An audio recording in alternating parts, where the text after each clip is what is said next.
overhead mobility or shoulder mobility is often a big rehab issue. It's often an area that's problematic. Now, shoulder movement requires movement all the way down to T6. I don't know if you can imagine where T6 is, but it's almost at the bottom of the scapulae. So it's pretty low down in the thoracic spine.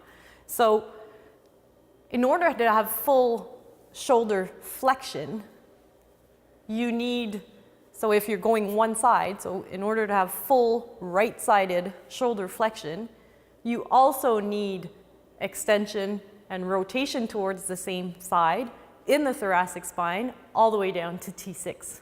Same thing for the left side, right? And if you're lifting both arms at the same side, then you really need that extension all the way down to T6. So when you're looking at a problem with the shoulder, oftentimes limited shoulder flexion has nothing to do with the shoulder joint. It has nothing to do with the actual glenohumeral joint and more to do with that upper thoracic spine as well as the cervical spine. Now, how can you tell the difference? How do you know whether it's the glenohumeral joint or the thoracic spine? Obviously, you need to do some rule outs in your assessment. So if you look at passive range of motion at the shoulder, you'll have an idea as to whether there are some soft tissue limitations, right? And if we want to reinforce efficient movement patterns, we need good movement quality as far as soft tissue is concerned and as far as mobility is concerned. So check your passive range of motion at the shoulder, and if you find that the passive range of motion at the shoulder is fine, for example, lying down on their back, they've got great internal rotation, external rotation, they've got full shoulder flexion when they're lying on their back, then perhaps it's not a glenohumeral problem and perhaps it's more of a thoracic extension problem, thoracic rotation and extension.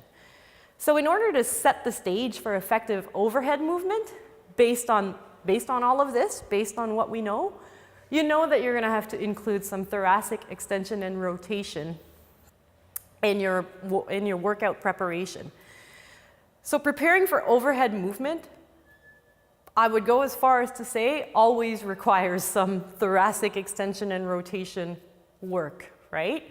How you're going to get that thoracic rotation and extension, again, depends on, is there a soft tissue limitation? And if there is, I'm going to need to work the soft tissue. Or is there a mobility limitation? Is it a control thing? And if it's a control thing, I'm going to select different types of exercises. Now, if you need to find some exercises for thoracic extension and rotation, check out my Facebook page, check out my Instagram page, you'll find a ton of them. How you program is about where the problem is. Is it soft tissue? Is it motor control? So you need to look at both active movement and both passive range of motion.